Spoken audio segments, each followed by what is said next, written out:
সম্মানিত উপস্থিতি, কেমন আছেন আপনারা?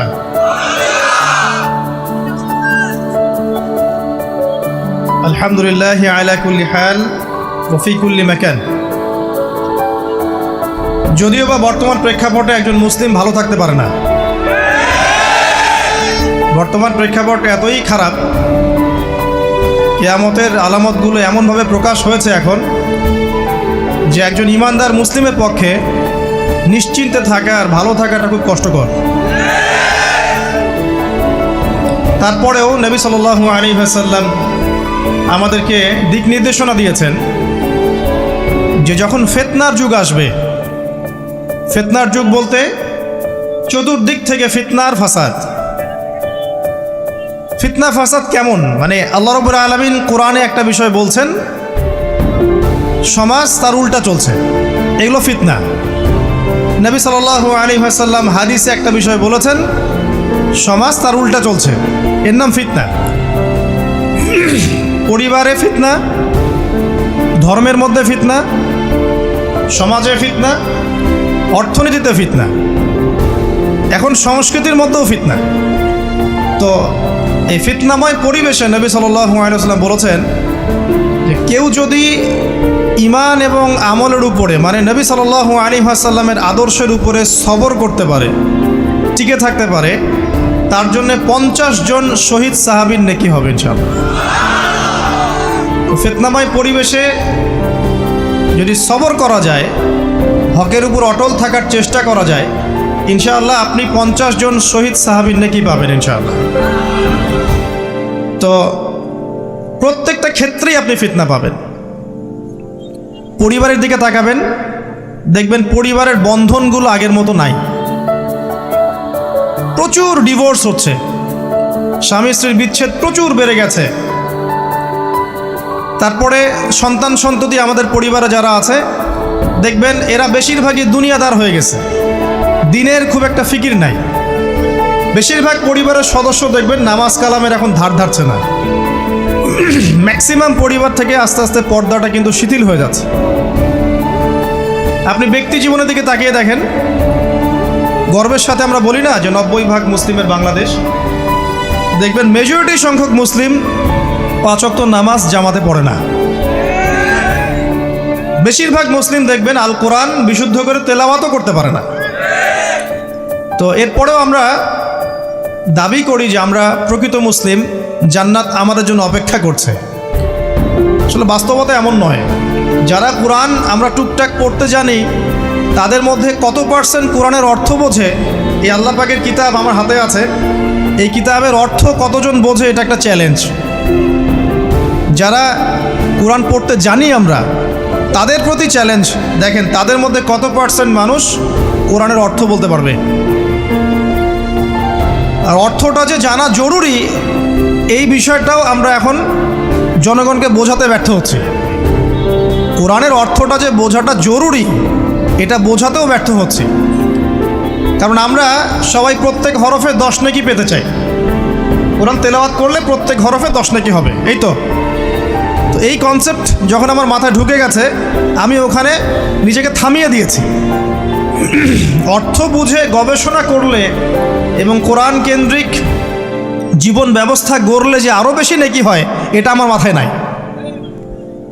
প্রত্যেক হরফে 10 নেকি তো আপনি পাবেন তেলাওয়াত করলে, কিন্তু অর্থ বুঝে এর ভিতরে ঢুকলে, গবেষণা করলে এর মূল স্বাদটা পাওয়া যায়, এটা আমরা বুঝতে পারছি না। দেখবেন বেশিরভাগ মানুষ কোরআনের অর্থটা জানে না। আবার আমরা যারা টুকটাক ভাঙাচুর অর্থ জানি, তারা আবার দেখবেন কোরআনের সমস্ত আদেশ মেনে চলতে পারছি না এবং কোরআনের সমস্ত নিষেধও বর্জন করতে পারছি না। সমস্যা কিন্তু এখানেও থেকে গেছে। আবার কোরআনের ব্যাখ্যায় আছে হাদিস। তো এই হাদিসকে কেন্দ্র করে কোনো বিভ্রান্তির সুযোগ ছিল না, কিন্তু এখানেও আমরা বিভিন্ন জাল এবং বানোয়াট হাদিসের উপর আমলও শুরু করেছি। হাদিসের নামে এমন অনেক কিছুই চলছে সমাজে যেগুলোর সাথে হাদিসের কোনো সম্পর্ক নাই। আমি বলতে চাচ্ছি যে হাদিসের নামে আবার সমাজে এমন অনেক আমল চালু আছে যেগুলোর সাথে আবার হাদিসের কোনো সম্পর্ক নাই। তো দেখুন, ধর্মের মধ্যেও সমস্যা থেকে গেছে। আবার আমরা সবাই মুসলিম, আমাদের সবার ইউনাইটেড থাকার কথা। মুসলিম একটা জাতি, তাদের আল্লাহ একজন, রাসূল একজন, কেবলা এক, তাদের সবার মধ্যে একটা ইউনিটির কথা ছিল। কিন্তু আমরা ধর্মতাত্ত্বিকভাবে এবং পলিটিক্যালি আমরা বিভিন্ন দলে বিভক্ত এবং আপোষের মধ্যে মিল মহব্বত কম। বাইরে হয়তো আমরা বলি যে আমি একজন ধর্মতাত্ত্বিক দলের সদস্য, সে আরেকটা ধর্মতাত্ত্বিক সংগঠনের সদস্য, সে আরেকটা মানহাজ ফলো করে, সে আরেক জামায়াতের, সে আরেক তরিকার ইত্যাদি। আমরা সবাই এক, যদি আমরা বাইরেই কথাটা বলি, কিন্তু অন্তর থেকে কিন্তু আমাদের এই বিষয়টা আসছে না। আমরা ভিতর থেকেই ঐক্যবদ্ধ হতে পারতাম, তাহলে উম্মার আজকে এই অবস্থা হতো না। দেখুন, ধর্মকেন্দ্রিক অনেক প্রবলেম থেকে গেছে এখনো। আবার আল্লাহ রাসূল সাল্লাল্লাহু আলাইহি ওয়াসাল্লাম হাদিসের মধ্যে এবং আল্লাহ পাক কোরআনের মধ্যে ধর্ম নিয়ে বাড়াবাড়ি করতে নিষেধ করেছে। ধর্ম নিয়ে বাড়াবাড়ি করো না, তোমরা নিজেদের ধর্ম পালন করো। তা আমরা নিজের ধর্ম যতটা না পালন করি, অন্যের ধর্মের দিকে আঙ্গুলটা তার চেয়ে বেশি তুলি। আমরা আগে নিজের রিলিজনটাকে ঠিকমতো পালন করি, দেখবেন সমাজ ঠিকই পরিবর্তন হয়ে গেছে। তো আমি একটা ধর্ম পালন করি বলে অন্য ধর্মের মানুষের প্রতি বিদ্বেষ পোষণ করতে হবে বা তাদের উপর ঘৃণার মনোভাব প্রকাশ করতে হবে, এটা আল্লাহ পাক শেখান নাই, তার রাসূল শেখান নাই। আল্লাহ এবং তার রাসূল কি শিখিয়েছেন? ইসলামের সত্য বিষয়টাকে আপনি সবার সামনে উপস্থাপন করবেন। যার ইচ্ছা হবে সে কবুল করবে, যার ইচ্ছা হবে সে অস্বীকার করবে। যার যার কবরে শেষে যাবে, যার যার হিসেব শেষে দিবে। চাপিয়ে দেওয়ার সিস্টেমটা ইসলামের মধ্যে নাই। এখন আসেন, পরিবারের আপনাকে ফিতনা কিছু বললাম। অর্থনীতির জীবনে যাবেন, ব্যবসা বাণিজ্যের মধ্যে যান, দেখেন বেশিরভাগ কালোবাজারি করছে, সিন্ডিকেট করছে, মজুদদার মাপে কম দিচ্ছে, জনগণকে ঠকাচ্ছে, করছে না? এগুলো পলিটিক্যাল ফিতনা, এগুলো ইকোনমিক্যাল ফিতনা। তারপরে আপনি আরও দেখবেন ইকোনমিক সেক্টরে রিবা ভর্তি, সুদ রিবা মানে কি? সুদ, রিবা দিয়ে ভর্তি।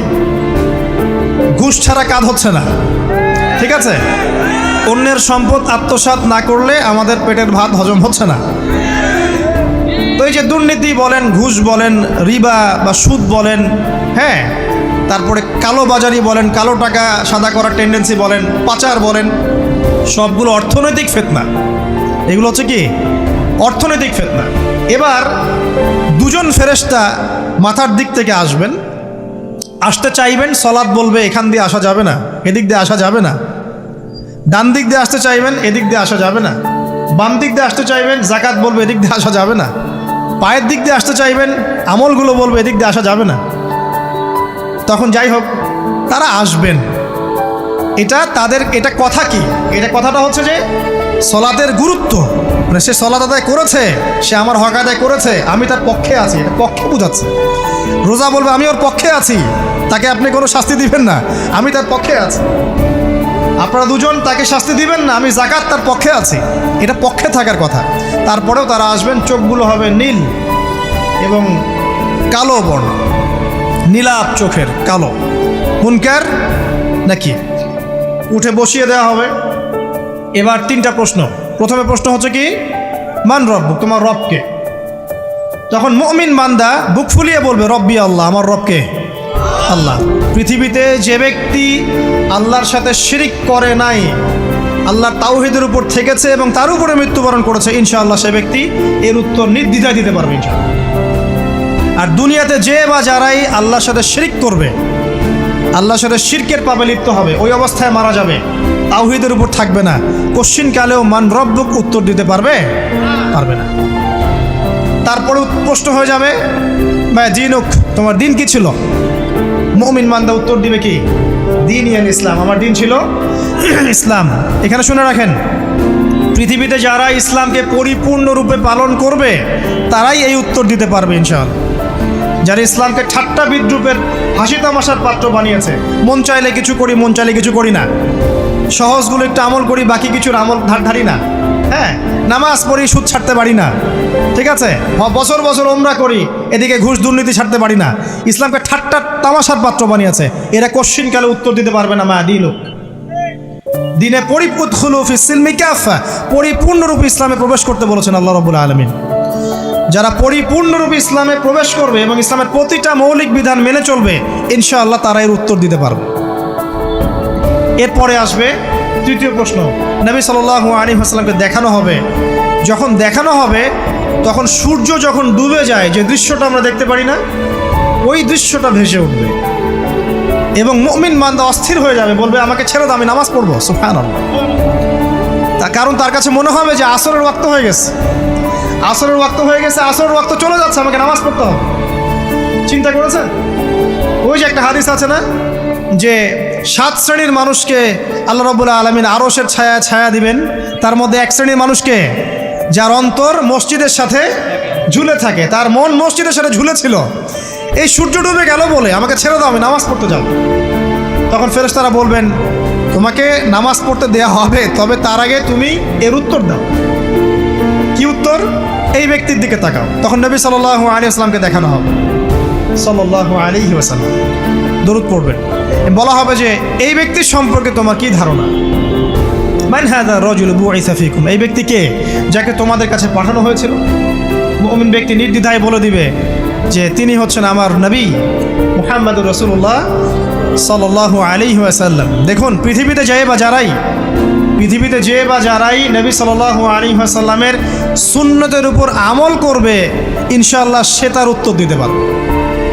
দুনিয়াতে যারা নবীর সুন্নতের 5 পয়সা পরোয়া করছে না, তার আদর্শের 5 পয়সা দাম দিচ্ছে না, তারা কোশ্চিনকালে উত্তর দিতে পারবে না। নাম হতে পারে আব্দুর রহমান, আব্দুর রহিম, নবীর সুন্নতের ধার ধারে না, তারা উত্তর দিতে পারবে না। নবীর সুন্নতের গুরুত্ব কত গভীর, এটা আমাদেরকে এখান থেকে বুঝতে হবে। তাই প্রিয় যুবক ভাইরা, মুসলিম ভাইরা, আমাদের জীবনটাকে নবীর আদর্শ এবং সুন্নতে ঢেলে সাজাতে হবে। সকাল থেকে সন্ধ্যা পর্যন্ত প্রতিটা কাজ করবো কার তরিকায়? রাসূলের তরিকা। নামাজ পড়বো তার তরিকায়, রোজা, সিয়াম, হজ, জাকাত, আমল, মুআমালাত, আখলাক সব কার তরিকায়? নবী সাল্লাল্লাহু আলাইহি ওয়াসাল্লামের তরিকা অনুযায়ী ইনশাআল্লাহ। আল্লাহ পাক তৌফিক এনায়েত করুন, আমিন। এবার ফেরেশতা দুজন জিজ্ঞাসা করবেন অবাক হয়ে, তুমি কিভাবে এটা জানলে? তুমি কিভাবে এই 3টা প্রশ্নের উত্তর দিতে পারলে? কারণ বেশিরভাগ মানুষ তো উত্তর দিতে পারবে না, বেশিরভাগ মানুষই এই উত্তর দিতে পারবে না। কারণ কিয়ামতের মাঠে 1999 জন মানুষ জাহান্নামে যাবে, নাউজুবিল্লাহ। তো এটা কঠিন পরীক্ষা। আল্লাহ রাসূল সাল্লাল্লাহু আলাইহি ওয়াসাল্লাম বলেছেন যে নিশ্চয়ই তোমাদেরকে এখানে পরীক্ষায় ফেলা হবে, আর তোমরা যদি এই পরীক্ষা জেনে তোমাদের মৃতদেরকে দাফন করা থেকে বিরত না থাকতে, তাহলে আমি তোমাদেরকে শুনিয়ে দিতাম কবরে কেমন পরীক্ষা হয়। মানে যদি আমরা শুনতে পারতাম যে কবরে কেমন পরীক্ষা হয়, আমরা ভয়ে আমাদের মৃতদেরকে দাফন পর্যন্ত করতাম না। এটা নবীজি বলছেন সাল্লাল্লাহু আলাইহি ওয়াসাল্লাম। তাকে জিজ্ঞাসা করা হবে যে তুমি কিভাবে জানলে এটা? বেশিরভাগ মানুষ তো পারে না উত্তর দিতে। তখন সেই ব্যক্তি বলে বসবে, সেই ব্যক্তি বলবে যে করাতু কিতাব আল্লাহ, আমি আল্লাহর কিতাব এই কোরআন পড়েছি। মুমিন বলবে আমি আল্লাহর কোরআন পড়েছি, ফাআমানতু বিহি, আমি এর উপর ঈমান এনেছিলাম, ওয়া সাদ্দাকতু, এবং সত্যায়ন করেছিলাম। অতএব দুনিয়াতে যারা দ্বীনের জ্ঞান অর্জন করছে না, কোরআন পড়ছে না, হাদিস পড়ছে না, পড়াশোনার চেষ্টা করছে না, জানার চেষ্টা করছে না, কবরে পাওয়া ডিফিকাল্ট আছে। এটা একটা অন্যতম প্রশ্ন। আমরা কিন্তু মনে করি 3টা প্রশ্ন হচ্ছে, আসলে প্রশ্ন হচ্ছে কয়টা? 4টা। 3টার পরে আরও একটা এক্সট্রা। কিভাবে জানলে? তখন উত্তর দিচ্ছে আমি আল্লাহর কিতাব পড়েছি, ঈমান এনেছি, সত্যায়ন করেছি। সুবহানাল্লাহ। নবী সাল্লাল্লাহু আলাইহি ওয়াসাল্লাম হাদিসের পরের অংশে বলছেন যে যখন কাফের বান্দাকে উঠানো হবে, তখন ডানেও কিছু নাই, বামেও কিছু নাই, সামনে পিছনে কিচ্ছু নাই। মাথার দিক থেকে ফেরেশতারা চলে আসবেন, উঠিয়ে বসানো হবে, প্রশ্ন করা হবে কে তোমার রব? একটাই উত্তর, লা আদরি, আমি জানি না। নাউজুবিল্লাহ। কি তোমার দিন? লা আদরি, আমি জানি না। এই যে আল্লাহর তো খবর নাই, আল্লাহ পাকের বিধান মেনে চলার কোনো খবরই নাই, পরোয়াই নাই। সে জানবে কিভাবে ইসলাম কি জিনিস? সে জানবে কিভাবে আল্লাহ কি জিনিস? ও তো আল্লাহকে চিনেই না। দিব্যি বলে বেড়াচ্ছে মহাবিশ্ব সৃষ্টি হয়েছে বিগ ব্যাং থেকে, আল্লাহ বলে কেউ নাই। মানুষ সৃষ্টি হয়েছে বান্দর থেকে, নাউজুবিল্লাহ। মানুষ তো আল্লাহকে চিনছে না। এখনও মানুষ মনে করছে যে আল্লাহ বলতে কেউ নাই। এবং এই মুক্ত চিন্তার নামে, বাক স্বাধীনতার নামে নাস্তিকতার যে চর্চাটা বেড়েছে বাংলায়, এটা আশঙ্কাজনক। বড় বড় বিশ্ববিদ্যালয় থেকে পড়ে আসছে, অনেক সময় দেখলাম বড় বিশ্ববিদ্যালয়ের প্রফেসর, সে বলছে যে মহাবিশ্ব বিগ ব্যাং দিয়ে সৃষ্টি হয়েছে, সৃষ্টিকর্তা নাই এখানে। তো মুসলিম বিজ্ঞানীর একটা কথা বলতেন যে মানুষ বিজ্ঞান সম্পর্কে অল্প জানলে নাস্তিক হয়ে যায়, আর অনেক গভীর জ্ঞান অর্জন করলে আল্লাহর কাছে আত্মসমর্পণ করে। খেয়াল করে দেখবেন ডক্টর, ইঞ্জিনিয়ার যারা বড় বড় লেভেলে চলে গেছেন, অনেক সিনিয়র, তারা কিন্তু বেশিরভাগ নামাজি দেখবেন, নামাজ পড়ে, দান সৎকার করে, সমাজ কল্যাণমূলক কাজ করে। তারা কিন্তু রোগীর সেবা করতে গেলেও বলে যে নামাজ পড়িয়েন, রোজা রাখিয়েন, তারা কিন্তু বলে। অনেক ডক্টর আমি দেখেছি এমন, যারা যত বেশি গবেষণা করে তারা তত বেশি আস্তিক হয়ে যায়, আর টুটাফাটা গবেষণা করলে নাস্তিক হয়ে যাবেন। কত প্রশ্ন, ইসলামের এটা কেন, ওইটা কেন, ইসলামে বহুবিবাহ কেন, হ্যাঁ ইসলামে কি পর্দার বিধান কেন, তারপর ইসলামে এত রেস্ট্রিকশনস, এত বাইন্ডিংস কেন, হ্যাঁ স্বাধীনতা নাই কেন, কত প্রশ্ন। ইসলামের এগেনস্টে কত তীর এখন ছোড়া হচ্ছে। তো এই ব্যক্তি কেমন করে উত্তর দিবে যে মাহাদিনুক, তোমার দিন কি? আল্লাহর দিকে কত প্রশ্ন ছোড়া হচ্ছে, কত শিরকের পাপ আমরা করছি, অনেক সময় মুসলিম হয়েও শিরকের পাপ করছি। কিভাবে উত্তর দিবে মানরব্য? 3 নাম্বার প্রশ্ন যখন করা হবে, এই ব্যক্তিকে দেখো দেখি, সে বলবে যে আমি জানি না এই ব্যক্তিকে, তবে শুনেছিলাম, মানুষের মুখে শুনেছিলাম, মানুষ যা বলতো আমি তাই বলতাম। মানে সে রাসূল সাল্লাল্লাহু আলাইহি ওয়াসাল্লামের নাম শুনেছিল হয়তো বা, কিন্তু তার সুন্নত বা আদর্শ কখনো মেনে চলে নাই, পারলো না। এবার জান্নাতি ব্যক্তি হলে কি হতো? ওই যে সূর্য ডুবছিল যেখানে, তার দৃষ্টির সীমা পর্যন্ত কবরকে প্রশস্ত করে দেওয়া হতো, এবং জান্নাতের একটা দরজা তার কবরে খুলে দেওয়া হতো। এটা কিভাবে করা হবে সেটা আল্লাহ পাক জানেন, এটার ব্যাখ্যা করার জ্ঞান আল্লাহ আমাদেরকে দেন নাই। যেই মানুষের ক্ষুদ্র জ্ঞানে মানুষ ব্যাকটেরিয়া ভাইরাস নিয়ে গবেষণা করতে হিমশিম খেয়ে যায়, সে মহাবিশ্বের স্রষ্টা নিয়ে কীভাবে গবেষণা করে? আল্লাহ পাকের অসীম জ্ঞানের সামনে আমার জ্ঞান কি? খুবই ক্ষুদ্র। হাদিস